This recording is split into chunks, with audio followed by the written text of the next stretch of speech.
আসসালামু আলাইকুম ওয়া রাহমাতুল্লাহ। আশা করছি প্রত্যেকে ভালো আছেন। আজকে আমরা ১০ নম্বর অঙ্ক সমাধান করার চেষ্টা করব। বলেছে ৭৩৩৪৬ পাউন্ডকে টন, কন্দর, কোয়ার্টার ইত্যাদিতে পরিণত করব। তো দেখুন আমাদের কাজ হলো ছোট কোনো জিনিসকে যদি আমরা বড় কোনো জিনিসে পরিণত করি তাহলে তার পরিমাণ কমে যাবে। এর আগে বলেছিলাম যে ছোট অনেকগুলো জিনিস ভেঙে যদি আমরা বড় জিনিস তৈরি করতে থাকি তাহলে তার পরিমাণ কমে যাবে।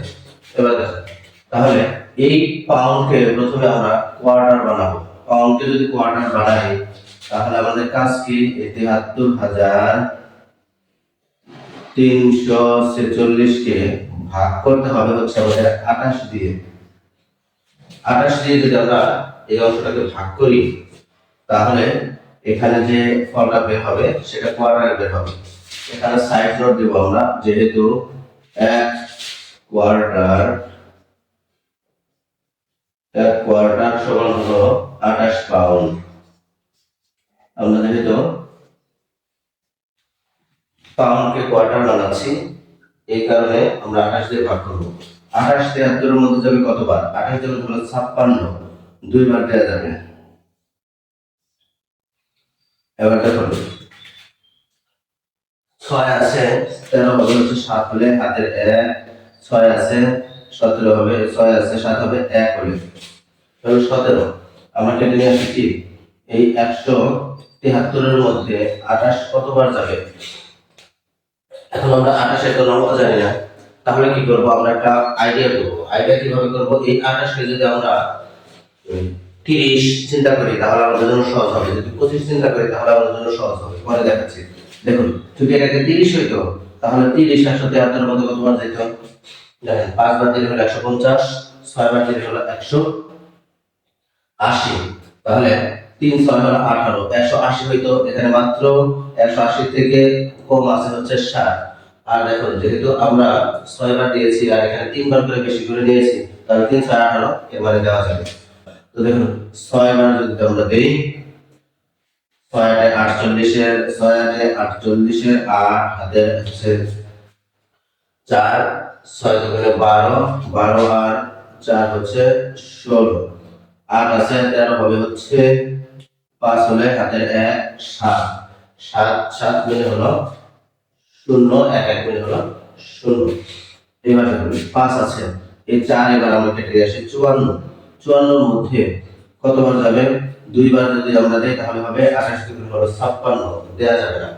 তার মানে একবার দেয়া যাবে, একবার দিলে হবে ২৮।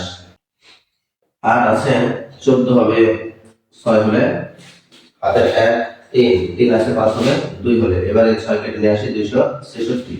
দেখো ২৬৬ এর মধ্যে কতবার যাবে? যদি আমরা ১০ বার দেই তাহলে হবে হচ্ছে ২৮০। এখানে আছে ২৬৬, তাহলে ৯ বার দেওয়া যাবে। ৯ বার যদি দেই ৮ ৯ ৭২ এর ২ হাতের ৭, ৯ দুগুণে ১৮, ১৯ ২০ ২১ ২২ ২৩ ২৪ ২৫। ২ আছে ৬ হবে ৪ হলে, ৫ আছে ৬ হবে ১ হলে ১৪। এটা যেটা বের হলো এটা বের হয়ে যাচ্ছে কোয়ার্টার। কোয়ার্টার আর এটা পাউন্ড হয়ে গেল।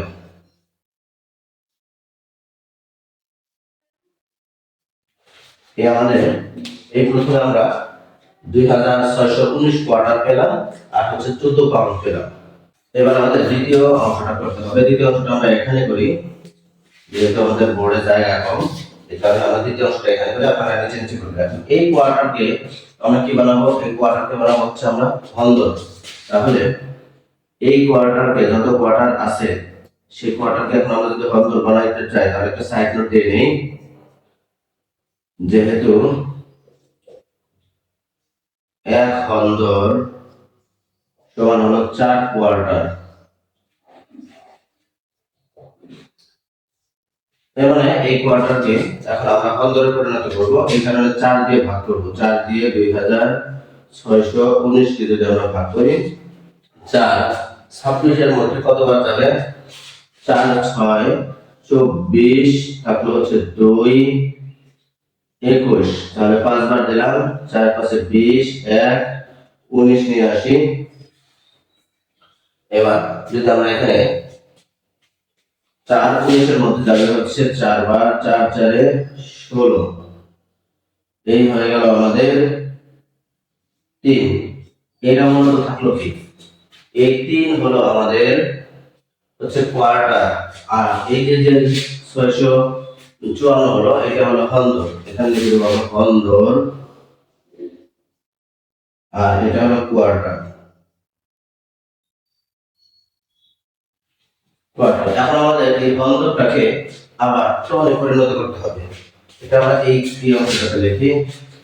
তো হন্দরকে যদি আমরা টনে পরিণত করতে চাই তাহলে প্রথমে আমরা একটা সাইড নোট দিয়ে নেই। 1 টন সমান হলো 20 হন্দর। 1 টন হলো 20 হন্দর। তাহলে এই 20 দিয়ে এবার আমরা 654 কে ভাগ করব। 654 কে যদি আমরা ভাগ করি 20, 65 এর মধ্যে যাবে কতবার? 3 বার। 3 20 60 থাকলো 5 আর 4 54। 20 54 এর মধ্যে যাবে হচ্ছে 2 বার 40, এটা হলো 14। এটা হলো টন, আর এটা থাকলো হলো হন্দর। এবার দেখুন কি হলো, আমাদের হলো 32 টন, 14 হন্দর, 3 কোয়ার্টার, আর হলো 14 পাউন্ড। এবার আমরা উত্তর হলো 32 টন, 14 হন্দর, 3 কোয়ার্টার,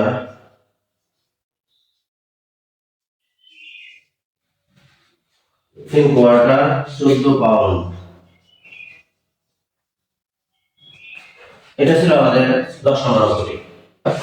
11 নম্বর অঙ্কটি দেখি, বলছে 500 গ্রামকে পাউন্ডে পরিণত করো।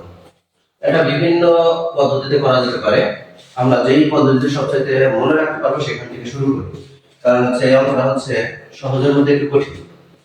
তো দেখুন, যদি আমরা সর্বপ্রথম লিখে নিই 1 গ্রামে কত পাউন্ড হয়, তারপরে 500 কে গুণ করে দিলেই হয়ে যাবে। কিন্তু সেটা 1 গ্রামে কত পাউন্ড হয় কয়েক দিনের মধ্যে আমরা ভুলে যাব। আর যদি আমরা চিন্তা করি 1 কেজিতে কত পাউন্ড হয়, সেটা মনে রাখা আমাদের জন্য তুলনামূলকভাবে সহজ এবং দীর্ঘস্থায়ীভাবে মনে থাকবে। এই জন্য আমরা লিখি এইভাবে, আমরা জানি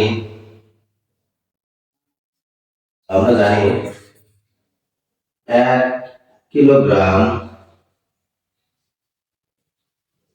1 কিলোগ্রাম বা 1000 গ্রাম সমান 2.2, এখানে 0 দিলেও হবে না দিলেও হবে, পাউন্ড। এখানে 1000 গ্রাম কেন লিখলাম, যেহেতু 500 গ্রামে পরিণত করবো এই কারণে এটা একসাথে লিখে দিলাম। তো দেখুন, 1 কেজি যদি 2.2 পাউন্ড হয়, তাহলে 500 গ্রামে কত কেজি কত পাউন্ড হবে সেটা সহজে বের করতে পারবো আমরা। আমরা লিখবো এভাবে যে 1000 গ্রাম সমান হচ্ছে 1000 গ্রাম সমান 2.20 পাউন্ড। এবার দেখুন 1 গ্রাম সমান 2.20 ডিভাইডেড বাই 500 পাউন্ড। সুতরাং 500 গ্রাম সমান 2.20 গুণন হচ্ছে 500, সরি এখানে 1000 ডিভাইডেড বাই 1000। এইবার আমরা কি করব, এই 1 শূন্য কেটে দিলাম, এই 1 শূন্য কেটে দিলাম, এখান থেকে একটা শূন্য কেটে দিলাম, এখান থেকে একটা শূন্য কেটে দিলাম। এখান থেকে আমরা কাটবো না, এটা আমরা কাজ করব। দেখুন এই শূন্য কিন্তু আর এই শূন্যকে কাটা যাবে না। কেন কাটা যাবে না? এটা হচ্ছে দশমিকের পরের শূন্য, আর এই 10 এর শূন্য যেটা আছে এটা কিন্তু দশমিকের আগের শূন্য। এই কারণে আমরা এটাকে দেখেন 5 দিয়ে আমরা এটাকে গুণ করে দেই। 5 শূন্য শূন্য, 5 দুগুণে 10 এর শূন্য হাতে 1, 5 দুগুণে 10 আর 1 হচ্ছে 11। দশমিক আছে 1 2 2 করে এখানে দশমিক দিয়ে দিলাম, নিচে ডিভাইডেড বাই হচ্ছে 10। তার মানে এই শূন্য না দিলে চলবে, 11 ডিভাইডেড বাই 10। এবার এই অংশটা ভাগ করে ফেলি, তাহলে আমাদের হয়ে যাবে 11 ভাগ হচ্ছে 10, তারপরে একবার 10 1 নিচে হলো 10 উপরে হলো 1। এবার আমরা লিখতে পারি যে 1 সমস্ত 10-এর 1 পাউন্ড, অথবা এটাকে যদি আমরা দশমিকে নিয়ে যাই তাহলে এটা আমরা দশমিকে নিতে পারবো। এটা এখানে এটা আমরা আর জায়গায় করে দিই। যদি আমরা দশমিকে নিতে চাই যে 10 11 মধ্যে যাবে হচ্ছে একবার 10 একে 10 থাকলো 1, এখানে যাচ্ছে না, এখানে একটা দশমিক দিলে এখানে একটা শূন্য দিলাম। 10 এই 10 এর মধ্যে যাবে হচ্ছে একবার। হয় আপনি 1.1 লিখবেন বা 1.10 মূলত 1.1 লিখবেন, অথবা 1 সমস্ত 10-এর 1 পাউন্ড লিখবেন। এটা লিখলে যে কোনোটা লিখলেই হয়ে যাবে। উত্তর 1 সমস্ত 10-এর 1 পাউন্ড।